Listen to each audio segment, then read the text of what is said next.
Hello, my name is Brant Hunt. Tonight is the fourth day of January 2021. And why that is, I want to tell you. So, why do I have such a strong disdain for strong appeal to what I call what has happened to Eastern Europe, especially after the Second World War? Uh, the Second World War is critical to understand what really took place. It was all a plan to eventually to part of it was setting it up, that is to basically allow the Russians to come in and to destroy parts of Germany, and for them to get the credit for that. Eisenhower was enormously involved with that. If you look at the two generals that were actually involved here, that is, the ones were General Patton, and the other was, I think his name is Monty, that is Alexander, I think it is, from Britain, which were the other two principal generals in the Second World War.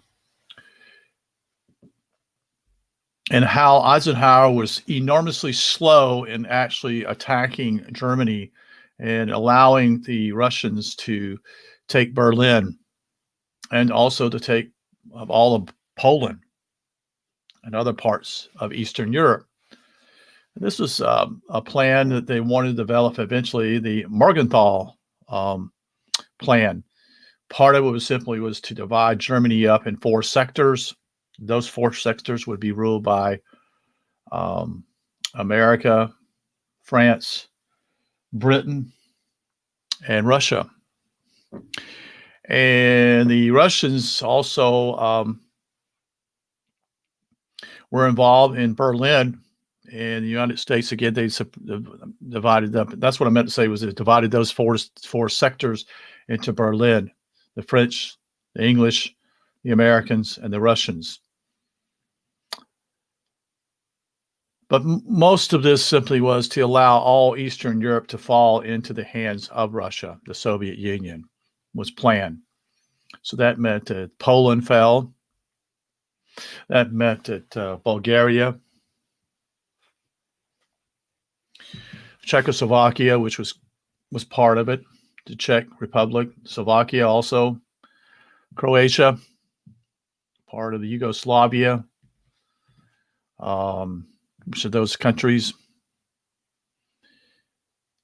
Ukraine, Bulgaria, Romania, all those countries were allowed to be taken over for a purpose. Not only did they have to go through some of the fighting, they also had to adhere to what I would call the brutal dictatorships of communist rulers, you see. That they were basically simply is the desire to put these people under dictatorships that were ruling such and such. Also to create the Cold War. This was the part of it also. Part of the Cold War was actually to destroy, eventually to defeat the United States and the Soviet Union, to fight, that is not fight, but to be a part of the Cold War. That is, to the point simply is that just to use almost all the energy, the manufacturing sectors of both countries to build weapons against each other. And the United States was the major power, although Britain was part of it and France was. Later on, we'll find out simply as those countries developed nuclear wars, developed nuclear weapons, that they were willing to eventually, if they have to attack one another. If it was meant to be, that is, they was desiring to do these things. I don't know if you're aware of this, but I'm going to share it. This is kind of, most people don't know this. During the height of the Cuban crisis, what we understand from records from Soviet Union that we know now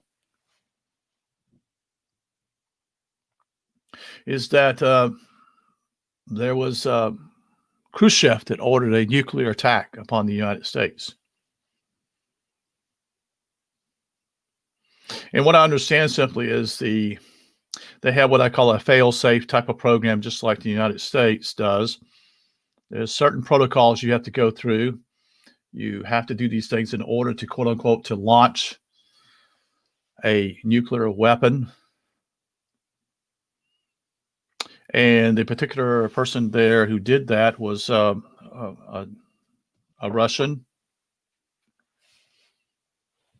And when he didn't get the right information, he refused to shoot the weapon, that is, shoot missiles, nuclear missiles to the United States to destroy it.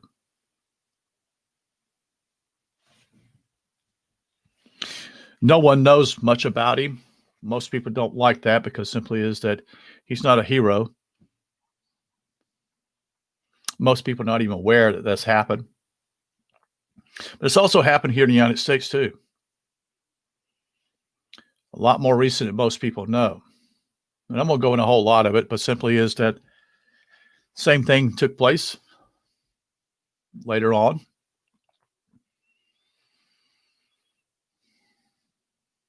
And a woman was in charge of that particular area. The Air Force is in charge of the missiles here. I don't know if you know that here, to shoot missiles off. So they have to get, again, this is part of the protocol. You got to do we got to go by sequence and all this type of thing. There's such a thing as called the nuclear football, which is basically a briefcase type of deal to actually be able to have the information there, followed by to do those things. And when you do this as the president of the United States or key people do this, the woman said, no, we're not going to shoot you missiles off because you didn't do the correct protocol. So this is something you need to understand. You see, you need to be aware that simply is that this woman did not follow the orders, and she was recommended. And basically, as far as I know, no one knows who she is. She's not a hero. The same way in Russia, the same thing happened, and he didn't give the what they call a sequence to shoot a weapon off to the United States. And he's not a hero. He's reprimanded. And he's not even known. Excuse me. Not even known by anybody. But let's go back to the Eastern European deal. Ukraine has been brutally treated for most of its time since the Soviet Union has been involved. If you start searching its history, they've always been what I call second best. Russia always would be what I would call the big brother with the little brother. And Russia has always been terribly bad towards Ukraine, although Russia is highly dependent upon Ukraine in the past, and that was to do with wheat, the ways to make bread. Parts of Belarus also produce wheat, which is what we used to call White Russia, but it's now called Belarus. So I have a feeling for these people because most of these people are smaller ethnic groups. They're not what you call large groups. You have Croats, you have Serbs, you have Slavs, you have Poles,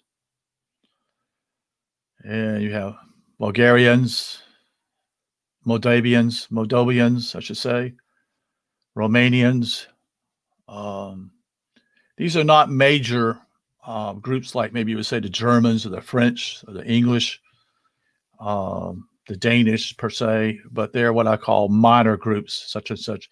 And if we search history, we find that simply these countries have always been somewhat of a picked on, mainly through the either Austrian-Hungary Empire or through Russia or Turkey and also Germany. Have always been pitting against these areas. I know this simply is with Germany being an economic power in the EU, A lot of things that Germany used to make in Germany is now made elsewhere, and most of those their items are made in Eastern Europe. They built factories there in the late 90s and early 2000s to build cars and that type of thing, and actually help other countries develop cars, cheaper cars for their own people. And that would mean people like Mercedes-Benz was involved there, Audi. I'm sure Volkswagen is also involved. And that's the only ones I can think of, but there's probably another couple of them also that are involved. Oh yeah, the BMW has also probably got plants also in Eastern Europe because it's cheap labor. So this is how it's done. Again, so I'd always thought greatly of these people. I would also love to go to Russia just for the heck of it. It's an enormous country, and what I understand, a very beautiful country in certain parts. But the Morgenthau plan was to allow and eventually this became what they call a containment program by the United States to basically keep these to contain communism, supposedly, since it would be a threat to the United States. I also find it interesting, really, this is the really red flags to me, that Cuba is a communist country, which is straight, as far as I know, is only 90 miles from the United States. And Turkey, a NATO ally, although it's not that much of it now. I don't know which side she's playing, but the point simply is she was also very close to the Soviet Union.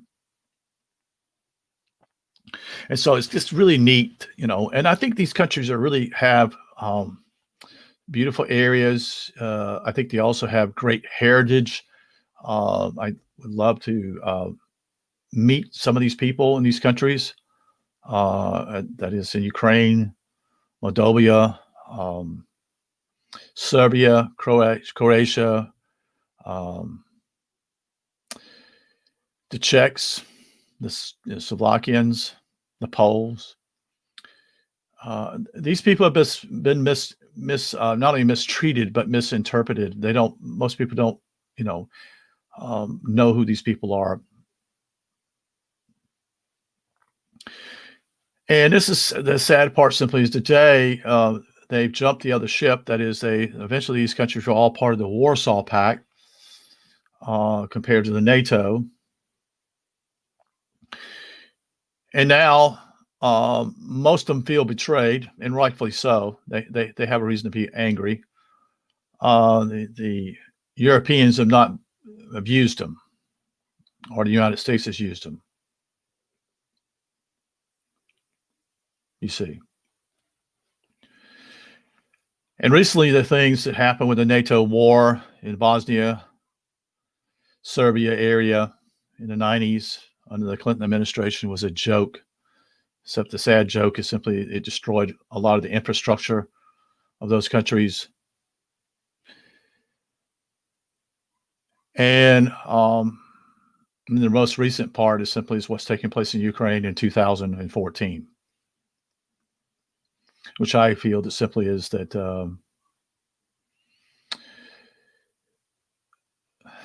certain people in the government have allowed this to happen.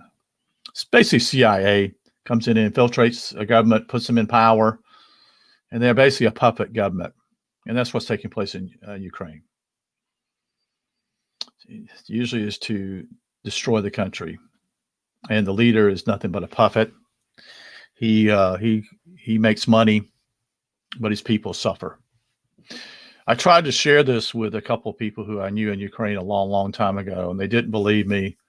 They believed the United States was going to help them out. No, the United States is not going to help you out. The United States is not here for the freedom. They're here for corporations in order to take. People have been brainwashed by the American propaganda, believing that we are such great saviors, when in reality, simply we're quite the opposite.